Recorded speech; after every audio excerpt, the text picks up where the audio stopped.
Bwana Yesu asifiwe, watu wa Mungu, kanisa la Bwana.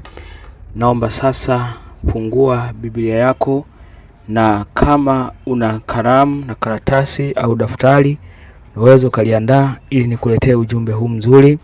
Tunasoma katika Injili ya Mathayo sura ya 24 ule mstari wa 27, tunasoma mpaka ule mstari wa 40.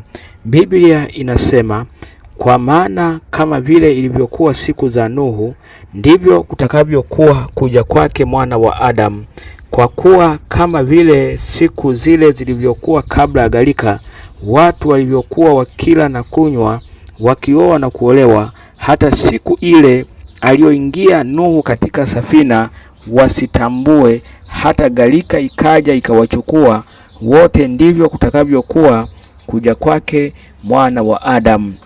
Yesu anaeleza habari ya siku ile ya mwisho atakavyokuja katika ile saa ya kuja kuwanyakua watu wote duniani na kuwapeleka katika hukumu. Wale walioishi katika imani ya kumwamini Yesu, nao watakwenda katika ule mji mtakatifu kufurahi pamoja na Bwana milele. Hasa anaposema habari za Nuhu, tunafahamu Biblia inaeleza maisha ya kipindi cha Nuhu. Watu walimwacha Mungu kama vile leo watu wanavyomwacha Mungu, na mpaka wapo wengine wanaodiriki kusema kwamba hakuna Mungu wala Mungu hawezi kuwasaidia. Ndivyo hivyo ilivyokuwa katika kipindi cha Nuhu. Watu walimkataa Mungu, wakaishi wanavyotaka wao, wakaishi kama wanyama. Ndivyo Mungu akasema ya kwamba nitamfutilia mbali mwanadamu pamoja na mnyama, kwa sababu wamejichagulia njia yao wenyewe, kwa sababu wamezidisha dhuluma, kwa sababu wamezidisha uovu. Biblia inasema Mungu akamtokea Nuhu akamwambia atengeneze safina. Ndipo Nuhu akatii sauti ya Mungu, akatengeneza safina. Alipoitengeneza safina, Biblia inasema wale watu wakaendelea kumcheka, wakamuona Nuhu amechanganyikiwa, wakamuona Nuhu kana kwamba amepoteza mwelekeo. Lakini Nuhu alijua nini anachokifanya.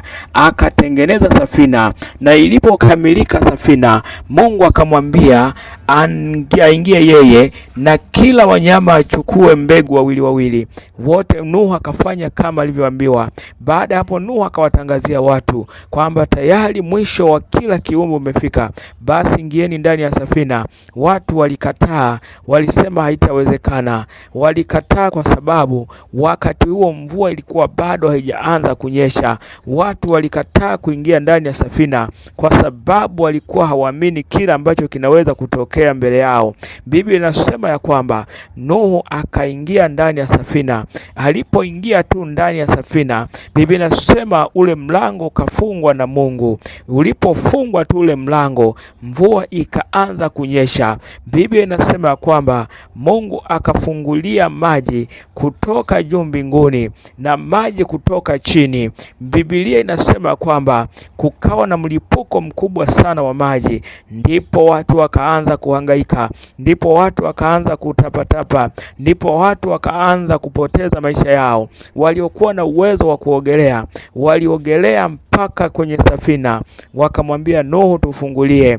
Nuhu akasema mlango sikufunga mimi. Kwa hiyo kizazi chote cha kipindi cha Nuhu wote waliteketezwa kwa maji. Biblia inasema ya kwamba walipoteketezwa kwa maji, Nuhu peke yake akabaki salama. Na sababu ya kubaki Nuhu salama, kwa sababu ya ile safina aliyoitengeneza. Nataka nikwambie wakati huu kwamba safina yetu leo ni Yesu Kristo, mwana wa Mungu aliye hai. Wote wanaompokea Yesu wanakuwa salama maisha yao. Hawezi kugharikishwa tena na roho zote za kuzimu, hawezi kugharikishwa na pepo la uzinzi, hawezi kugharikishwa na roho za uchawi. Biblia inasema ya kwamba hata imekuwa mtu anapokuwa ndani ya Kristo amekuwa kiumbe kipya, ya kale yamepita. Nataka nikwambie ya kwamba unapompokea Yesu Kristo kuwa Bwana na Mwokozi wa maisha yako, wewe unakuwa ndani ya Kristo na Kristo anakuwa ndani yako.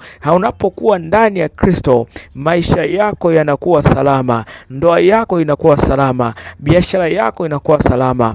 Wakati huu ni wakati wako wa kumpokea Yesu Kristo kuwa Bwana na Mwokozi wa maisha yako, maana usipofanya hivyo, ipo hukumu inakuja. Biblia inasema katika Injili ya Yohana ile sura ya 3 mstari wa 18, inasema kwa sababu hii wote waliomwamini walipata uzima wa milele, lakini ambaye hakumwamini amekwisha kuhukumiwa kwa sababu hakuliamini jina pekee la mwana wa Mungu.